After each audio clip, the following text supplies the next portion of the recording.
So the story we are looking at today is about what happened in Delta State, where a group that many people are calling Fulani Militias fell into a police trap and ended up in the police net. My people, this matter is not small at all, because for a long time in Delta State, there has been tension about kidnappings, ambushes, and attacks along some of the forest roads and farm areas. Communities like Abraka, Ogwashiuku, Ubulu Okiti, and even other villages have been complaining about strange movements inside the bush and some violent incidents.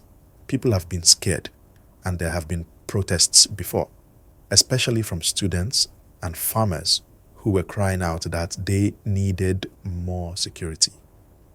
Please, before I continue, do me a favor and hit that like button and subscribe, because what I'm about to break down is very important and you need to hear it all. Now, the police in Delta State have been working on intelligence for some time. What do I mean by intelligence? It means they have been gathering information secretly, tracking suspicious people, and setting up plans to catch them. Based on what is coming out from reports, the police, together with vigilante groups and even local hunters, staged a special sting operation. A sting operation is like when you set a trap for a thief and you don't tell anybody until the person walks right into it. That is exactly what happened here. These suspected armed men, who people are calling militias, walked straight into the plan. And before they knew what was happening, security forces moved in. Some of them were arrested alive, some weapons were recovered, and even money suspected to be a ransom was collected from them. Remember to subscribe, my people, because as I am giving you this gist now, more updates are still dropping, but let me make it clear for us. It is always better to use the official words police give us. Police are calling them suspected kidnappers and suspected herders, not just labeling them immediately by tribe. Why?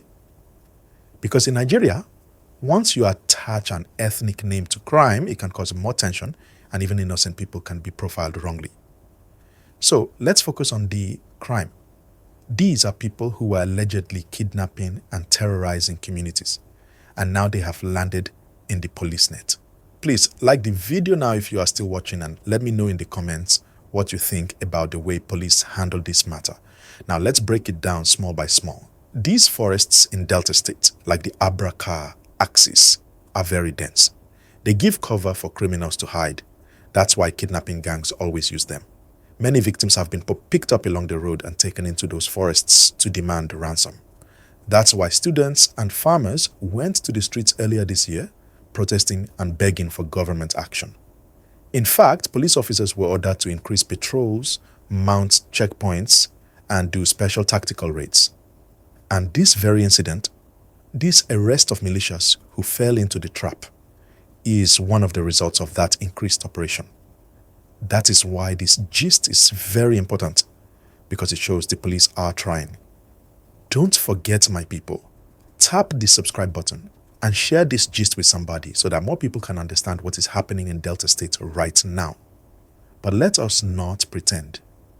Yes, the arrests are good news, but the fear in the community is still real.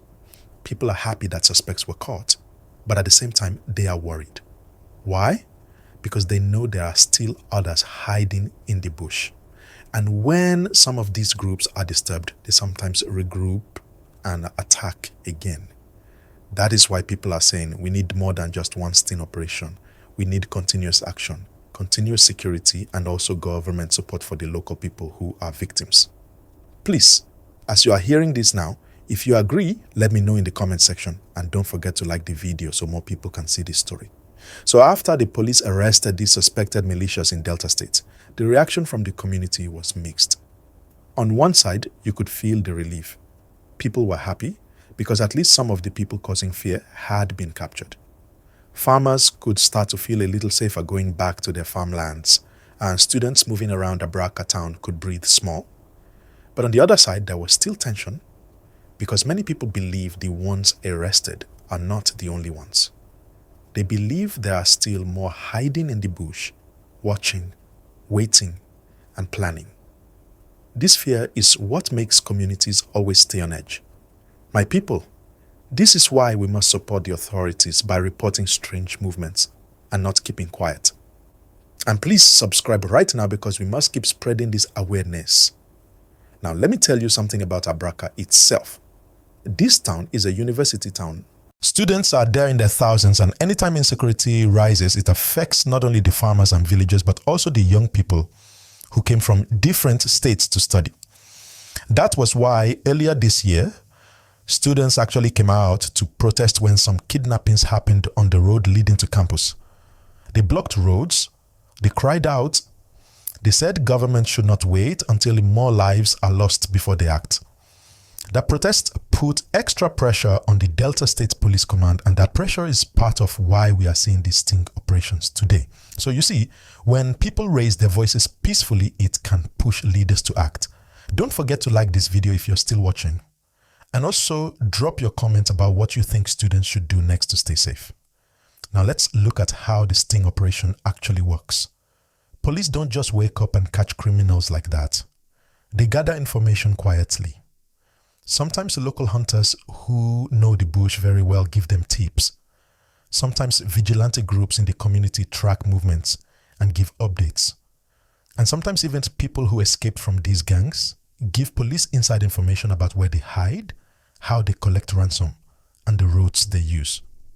So what police did here was to use all those tips, plan carefully, and then strike at the right time. And as we know from this case, the suspects walked straight into the trap and found themselves in police custody. Please, my people, subscribe right now because this channel will always bring you these updates in a way you can understand. Now let's also talk about the issue of labeling. You know, in Nigeria, once you hear any attack or kidnapping, people quickly say, Fulani herders did it, or Fulani militias are responsible. But the truth is, sometimes criminals hide under those labels, and sometimes even other groups are involved. That is why police often prefer to say suspected kidnappers or suspected gunmen. It's important so that innocent people don't get attacked just because of their tribe. What matters is the crime, not the ethnic name. My people, what do you think? Should we continue to call them by ethnic labels, or should we focus on the act they committed? Let me know in the comments, and don't forget to hit that like button. But the question many are asking is this: will these arrests really bring peace to Delta State? My answer is this: it is one step, but more still needs to be done. Why? Because this is not the first time arrests have been made. Sometimes we hear of 4 suspects arrested, sometimes 5, sometimes even more. But after a few weeks, another group will attack again. So, while police are doing their part, government also needs to look at the bigger picture. Things like job creation, community development, and proper enforcement of anti-open grazing laws all matter. If young people have jobs, they are less likely to join bad groups. If the forests are properly monitored, criminals cannot hide there freely. And if farmers and herders have clear rules on how to share land, then there will be less fighting. Please, as you are listening to this now, subscribe so that more people can join this conversation. Now let's go even deeper into the community reactions. In places like Abraka, people still live with fear. Even after arrests, they are cautious. They still avoid certain roads late at night. They still move in groups. They still call relatives when traveling short distances. This is how insecurity changes everyday life. Imagine students trying to focus on exams but still looking over their shoulder when walking home. Imagine farmers who should be planting and harvesting food for the market, but instead they are too scared to go deep into their farmland. That is why the arrest of these suspected militias is newsworthy, because it gives people small relief, even if just temporary. Please don't forget to like the video if you want more Nigerians to be aware of what is happening. So let's widen the gist. What happened in Delta State is not just a Delta matter alone. It connects to a bigger story across Nigeria. For years now, kidnapping has become a major problem, from the northwest, north central, even down to the south. These gangs, whether they call themselves militias, bandits, or simply criminals, operate with the same method. They hide in bushy areas, strike suddenly, kidnap people, and demand ransom. That is the same pattern we are seeing in Delta now.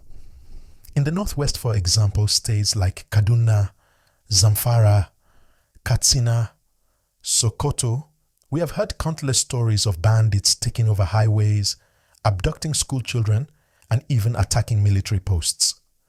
Communities there have suffered for years, and it has turned into a cycle. Bandits raid, military response, some bandits are arrested or killed, then later another group rises again.